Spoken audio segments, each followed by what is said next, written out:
Hello my friends and welcome back. Thank you very much for being with me again today. Well, Joseph Biden had a little speech. He didn't have a little speech. He read a speech that his speechwriter wrote for him to read. So he was in front of the United Nations Assembly and he read something. Let's see what he read. All right, mister. Let's get going with these things. Yahoo News. At United Nations General Assembly, Biden calls for support for Ukraine, condemns Putin's reckless nuclear threat. An impassioned speech at the United Nations General Assembly on Wednesday, President Biden slammed Russia's ongoing war in Ukraine and called on allied nations. There's no allies, okay? Anyway, to give more support to Ukraine to combat the invasion, which he said was a threat to all democracy. Okay, then the countries are non-democratic, then they're not your allies. All right, I'm quoting. A preeminent member of the United Nations Security Council invaded its neighbor, attempting to erase a sovereign state from the map. Is that true? Biden said, calling Russia's war brutal and unwarranted. Russia has shamelessly,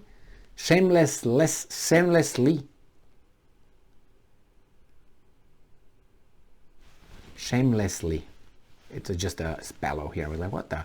Violated the core tenets of the United Nations Charter. Biden's speech to the 77th UN General Assembly in New York comes 7 months after Russia's invasion in Ukraine. More than 29,000 people have died and another 14 million have been displaced, according to Reuters' latest figures. And though Russia has already taken about 1/5 of Ukraine, a recent Ukrainian counterattack has pushed Russian troops back, allowing Ukraine to retake control of more than 2,300 square miles from Russia. Since the war began in February, the United States has sent more than $15 billion of military aid to Ukraine for shipment for equipment and weapons. Nobody asked me, okay? Just so you know, nobody. Biden used Wednesday's speech to encourage allies at the United Nations to further arm Ukrainian forces, whose active military personnel of 500,000 soldiers is nearly 1/3 the size of Russian 1.35 million troops. Are they there? That's a question. Are they all over there? If they are, then we're in bad shape, Russia. And I'm quoting, "This war is about extinguishing Ukraine's right to exist as a state." That's a lie. Oh my God. Plain and simple. No, in your airhead, it is plain. Yes, and very simple. And Ukraine's right to exist as a people. What is this guy talking about? You're gonna anger Israel now. You know that? Because this is what Israel says about other people talking about Israel. You know, wiping them clean, from the map and pushing them in the, remember? What are you talking about? Biden said, and I'm quoting, wherever you are, wherever you live, wherever you believe, whatever you believe, that should make your blood run cold. That means dying. Makes you die. The message came on the day that Russian President Vladimir Putin made his own bold move, announcing a partial mobilization of 300,000 reservists to the military. The sudden decision is seen as a part of an attempt to absorb occupied parts of Ukraine into Russia. On Wednesday, Putin accused the US and Europe of nuclear blackmail and warned that Russia has nuclear weapons of its own and they're going to use them. I'm quoting, "The territorial integrity of our homeland, our independence and freedom will be ensured. I will emphasize this again, with all the means at our disposal," he said. "And those who try to blackmail us with nuclear weapons should know that the prevailing winds can turn into their direction." Well, this is what he said. And then he says, now, what's his name? Biden starts. If the territorial integrity of our country is threatened, no, it's Putin, we will certainly use all the means at our disposal to protect Russia and our people, he added. This is not a bluff. Biden called this threat irresponsible. They should just die. They should be erased. Not okay? And in contrast, called for unity in the face of contempt, saying that Russia's war in Ukraine violates the core ideals of the UN. A nuclear war cannot be won and must never be fought, Biden said. He just didn't want this too late. And he didn't fight it, he just bombed the shit out of the Japanese. Let's stand together again. Declare the unmistakable resolve.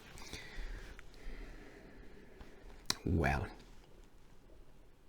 So, the unmistakable resolve. The nations of the world are united still. What are you talking about? First, Russia did not and does not want to erase any country. Now, not through his talk, not through his or its actions and behavior. Because if they really wanted to do that, they would have just nuked the shit out of Ukraine.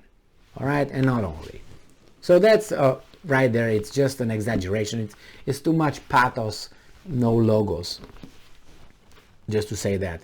The other thing, the Russians consider Ukrainians as brothers. Now you say, well, they hate one another. Yeah, they hate one another here and there. But believe me, a Ukrainian is closer to a Russian than an American. By any means. By any means. Cultural, genetic, location. Look at their, no, I mean, it's just outrageous. I picked Americans because Americans what? Made out of many, but take the Germans if you want. Take what? The French, the Brits, the Romanians. So it's just, you know, it's the same thing I think it happened in the Middle East, you know, countries hating countries. And I think it's a lot of manufactured hatred from outside, and unfortunately is from the big guys who have economic interest and strategic interest based on economic interest. Believe me, if in Saudi Arabia would be no oil, let's say it's just desert and camels and wind and sand, sun, and that's it, nobody will hear about Saudi Arabia. Nobody would care. They have oil, that's the only thing. That some want it. Once that runs dry, Saudi Arabia loses its value whatsoever. Why do you think these guys are investing their money in many other stuff from about, what, 1980s or so? 70 something, 80. Because they know that oil will run dry and they have only one thing to put on the market. If these guys are just saying no more than one thing, they're both dying, but I guess those guys were going to go like Bedouins in the desert and they will still survive. But anyway, it's just mutual destruction. So I don't like the weasel. I could talk about, what's his name, Biden's speech a lot about how hypocritical it is. But that would, you know, raise the question, well, really, then that means that two wrongs make a right? No. But I don't like hearing that from this guy's mouth. That's maybe what it is.